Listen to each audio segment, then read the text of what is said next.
Hello and welcome to the Southend neonatal unit. My name is Yinka and I'm going to be taking you on a virtual tour of this unit. To reach the unit through the hospital, enter the cardigan wing main reception on the ground floor.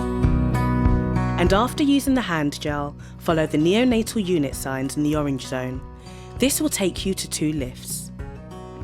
Take a lift to the 2nd floor and turn right, and you will come to the neonatal unit, which is next door to Eastwood Ward.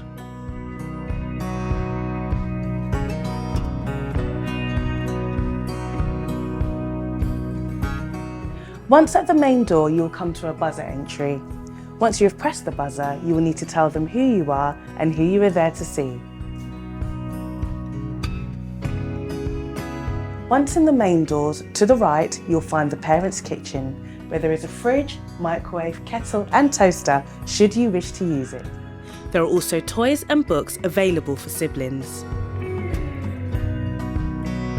To the left, you'll find a parent's toilet and shower room. Along the same corridor are our 2 parents' bedrooms. These rooms are used for parents to stay overnight with their baby. These rooms are used mainly to support the transition to home. As you make your way along the corridor, you will come across some hooks where you'll be asked to hang any outdoor coats and lockers for any belongings you wish to lock away whilst on the unit. The unit has open access for both parents, with extended visiting for their close support network if parents want this. The number of people by a cot is limited to 2, including 1 parent, to ensure that there is room for medical intervention if needed. We ask that any extended visitors only visit if they are well, with no colds, coughs or other infections.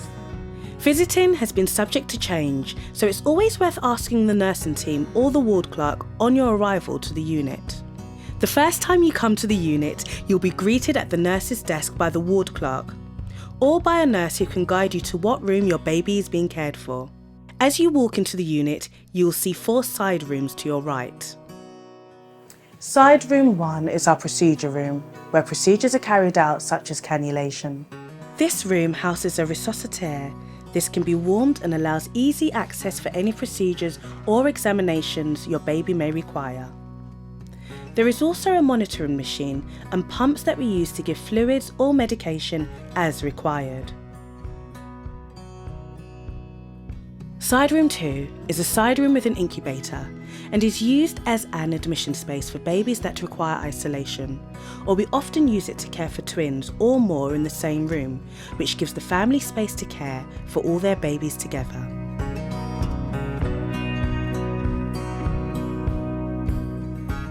Side room 3 is our dual-use room. It is predominantly used as a counselling room where private or sensitive conversations with families and members of the team are held. This room can also be used as an admission space if needed, much like side room 2. The last side room is our expressing room. This has a water cooler, recliner chairs and breast pumps for expressing. If you wish to express at your baby's cot side, we have privacy screens if required. Next to the nurse's desk, there is the milk kitchen, where all expressed milk is stored in either the fridge or the freezer that are always securely locked. Once your milk is ready to be refrigerated and labelled with your baby's details, a team member will put this away.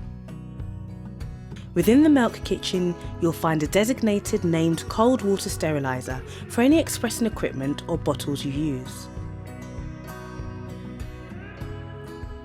The team will show you how to put together the expressing kit with the pump and how to clean once expressed. The milk kitchen has a bottle warmer and a kettle to prepare powdered milk. You will be shown how to do this by the team so that you can prepare your baby's feeds. The room you'll see first when entering our main ward is our intensive care room.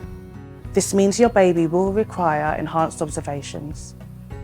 There are 4 incubator cots that are warmed, ready for use. Your baby will have been admitted directly from labour ward, maternity theatres, postnatal or transitional care areas. The level of support they require will determine which room they would be admitted into.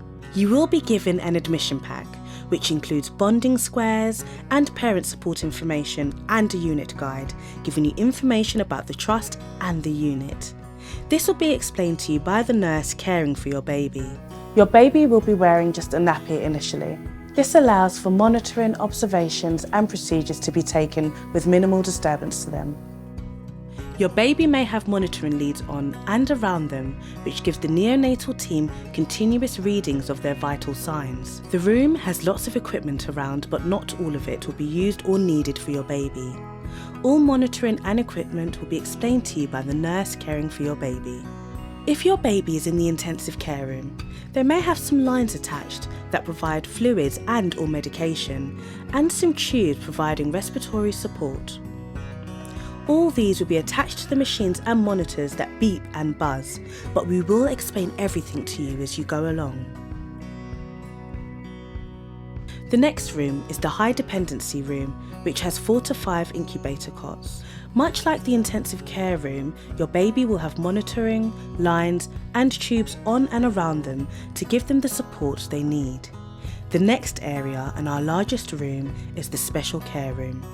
Your baby will be moved to this room when they no longer need breathing support and are no longer requiring the high level of care. In this room, babies are looking towards home, where they may need to reach a certain weight or age to be discharged. The special care area has 8 incubator or cot spaces, and your baby may still require monitoring, but they may be able to get dressed and move into a cot. Each room has bedding, blankets and nappies, where we encourage parents to complete all cares for their baby with as little or as much support from the team as needed. We also have a transitional care service. This is a bridge between postnatal care and neonatal care, previously received on this neonatal unit. A team of neonatal nurses support families of babies who may be born 5 or 6 weeks early, need tube feeding or treatment for jaundice to avoid an admission to the neonatal unit. This service is overseen by the paediatric medical team and senior staff on the neonatal unit, working in partnership with the maternity team. This unit practices working in partnerships with families. You are allocated a nurse or nursery each day and night shift, and we encourage you to participate in the daily doctor's ward round. Throughout your stay on the unit, you may meet many people contributing to the care of your baby. These include dietitian, speech and language therapist, pharmacist, midwives and paediatric doctors. All will wear name badges and happily introduce themselves and their role to you. Occasionally, your baby may require transfer to another hospital for ongoing or specialist care. If this is required, we use a dedicated neonatal transport team and aim to transfer within the East of England or London region. If this is the case, you will be fully updated and often be offered the chance to travel with your baby if you have been discharged from maternity care. If your baby's condition allows, you would return to Southend neonatal unit as soon as possible. Southend began our journey for our Bliss Baby Charter accreditation in December 2021 and continue to make progress to support families. Please see our Bliss board on the main corridor with any updates on our progress on achieving Bliss standards and information for your parents. Southend began our UNICEF baby-friendly accreditation journey in 2018. This initiative enables the team to better support families with feeding and developing close and loving relationships, so all babies get the best possible start in life. We hope you found this virtual tour useful. If you do have any questions or concerns, then feel free to contact us.